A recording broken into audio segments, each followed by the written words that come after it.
আজকে ডালপুরি তৈরির এমন একটা সিক্রেট টিপস আপনাদের সাথে শেয়ার করব, যেটা ফলো করলে আমার মতো প্রত্যেকটা ডালপুরি আপনার হবে একবারে খাস্তা।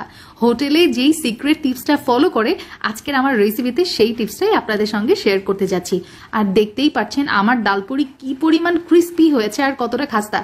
এই সিক্রেট টিপসটা জানার পর আমার মাথায় আসছে যে ও আচ্ছা, এই জন্যই হোটেলের ডালপুরি এত সময় পর্যন্ত ক্রিস্পি থাকে আর খাস্তা হয়। তো সহজভাবে একটা ইনফরমেটিভ ভিডিও আপনাদের সঙ্গে শেয়ার করতে যাচ্ছি, শুরু থেকে শেষ পর্যন্ত থাকবেন আশা করি।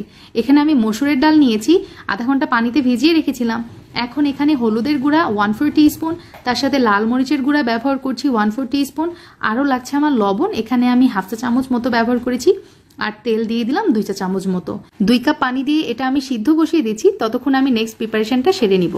প্রথমেই লাগছে আমার ময়দা 2 কাপ পরিমাণ, তবে আপনারা চাইলে এখানে আটাও ব্যবহার করতে পারেন, আর হোটেলে কিন্তু আটাটাই ব্যবহার করা হয়। আচ্ছা, লবণ ব্যবহার করেছি 1/2 চা চামচ, বেকিং সোডা 1/4 টিস্পুন, চিনি ব্যবহার করেছি 1 চা চামচ, তার সাথে তেল দিয়ে দিলাম 2 টেবিল চামচ। আমি সয়াবিন তেল ব্যবহার করেছি। সবকিছু একত্রে খুব ভালোভাবে ঘষে ঘষে মেখে নিব।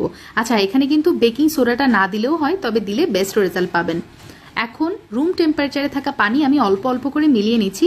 1 কাপ আমি পানি নিয়েছি, তো সেখান থেকে একটু একটু করে মিলিয়ে আমি এই যে দেখতে পাচ্ছেন এরকম একটা ময়দার খামির বানিয়ে নিব। বেশি শক্তও না আবার বেশি নরমও না, মাঝামাঝি টাইপের থাকবে। আর 1 কাপ পানি থেকে আমার 1/4 কাপ পানি বেঁচে গেছে। তো ময়দা ডোটা আমি 10 মিনিটের জন্য রেস্টে রাখছি। আর এখানে একটা ম্যাজিক্যাল পুর আমি তৈরি করে নিব, আপনাদেরকে দেখিয়ে দিচ্ছি। আমি ময়দা নিয়েছি 4 টেবিল চামচ, তার সাথে এখানে সয়াবিন তেল আমি ব্যবহার করব 3 টেবিল চামচ। আর এটাই হচ্ছে হোটেলের সেই সিক্রেট ইনগ্রেডিয়েন্টস, যেটা ব্যবহার করে হোটেলের ডালপুরি অনেক সময় পর্যন্ত খাস্তা অ্যান্ড ক্রিস্পি থাকে। তো ওটা সাইডে রেখে দিচ্ছি। এদিকে কিন্তু আমার ডালটাও খুব সুন্দরভাবে সিদ্ধ হয়ে গেছে। তো এখন আমি সরাসরি চুলাতে চলে যাচ্ছি। আচ্ছা, চুলাতে আমি একটা প্যানের মধ্যে নিয়ে নিলাম প্রায় 2 টেবিল চামচ মতো কুকিং অয়েল, তার সাথে পেঁয়াজ কুচি, তারপরে রসুন কুচি আর কাঁচামরিচ কুচি দিয়ে দিলাম। এই বাগারটা ব্যবহার করলে ডালপুরির ফ্লেভার অনেক গুণ বেড়ে যায়। এই বাগারটা দেওয়ার চেষ্টা করবেন। পেঁয়াজ রসুন এগুলো একটু ব্রাউন কালার চলে আসলে সিদ্ধ করা ডাল আমি এর মধ্যে দিয়ে দিলাম। কিছু সময় রান্না করে নিব। যখন ডালের পানিটা টেনে আসবে, লবণ দিয়েছি 1/2 চা চামচ, তার সাথে ভাজা জিরার গুঁড়া 1/2 চা চামচ, ধনিয়া পাতা কুচি 2 টেবিল চামচ মতো, আর 1/2 টিস্পুন আমি ব্যবহার করেছি এখানে চিলি ফ্লেক্স। সবকিছু একত্রে কিছু সময় জাল করলেই দেখতে পারবেন এরকম ঝুরঝুরে হয়ে গেছে। চুলা থেকে নামিয়ে নিচ্ছি। ডালপুরি বানিয়ে নেওয়ার পর যেই পুর বেঁচে যায় সেটা আমি একটা বক্সে করে ডিপ ফ্রিজে রেখে দিই। 3 থেকে 4 মাস ভালো থাকে। আবার ডালপুরি খেতে মন চাইলে ডিপ ফ্রিজ থেকে আধা ঘন্টা আগে পুর বের করে রাখি, তারপরে ডালপুরি বানিয়ে নিই। তো এইদিকে আমার ময়দার ডোটাও কিন্তু খুব সুন্দরভাবে সেট হয়ে গেছে। এখন আমি ছোট ছোট লেচি কেটে নিচ্ছি, দেখতে পাচ্ছেন। এটা সম্পূর্ণই আপনার ওপর, আপনি কত বড় বড় ডালপুরি বানিয়ে নেবেন সেই বুঝিয়ে আপনি লেচিটা কেটে নেবেন। আচ্ছা, আমি এখানে একটা লেচি নিয়ে ছোট্ট একটা রুটি বানিয়ে নিচ্ছি, দেখতে পাচ্ছেন। এখন ওই যে স্পেশাল একটা ইনগ্রেডিয়েন্টস বানিয়ে রেখেছিলাম না ময়দার তেল দিয়ে, সেটা এই রুটির ওপর খুব সুন্দরভাবে আমি বিছিয়ে দিচ্ছি।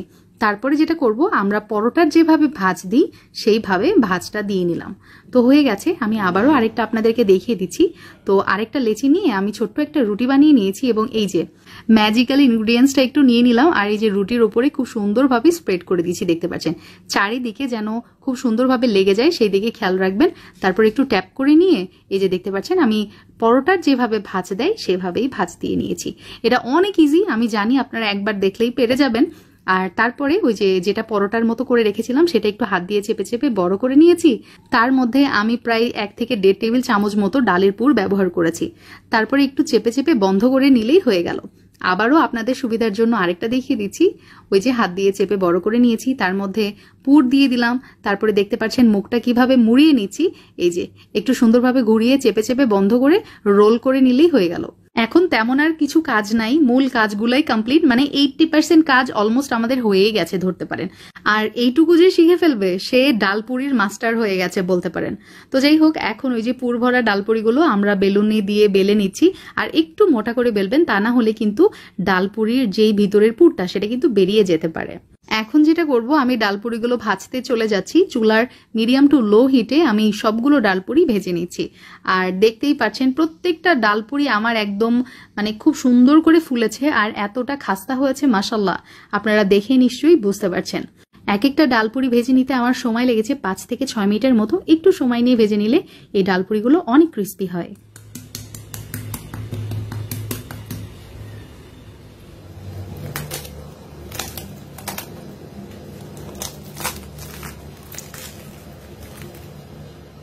এই পর্যায়ে সাউন্ড আপনাদের সঙ্গে শেয়ার করেছি এবং বুঝতেই পারছেন যে এটা কতটা ক্রিস্পি হয়েছে মাশাল্লাহ।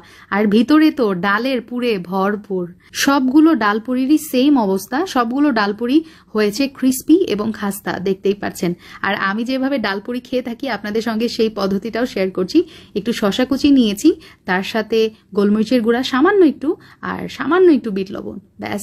সস কিংবা চাটনির পরিবর্তে ডালপুরি আমার এভাবে খেতেই বেশি মজা লাগে।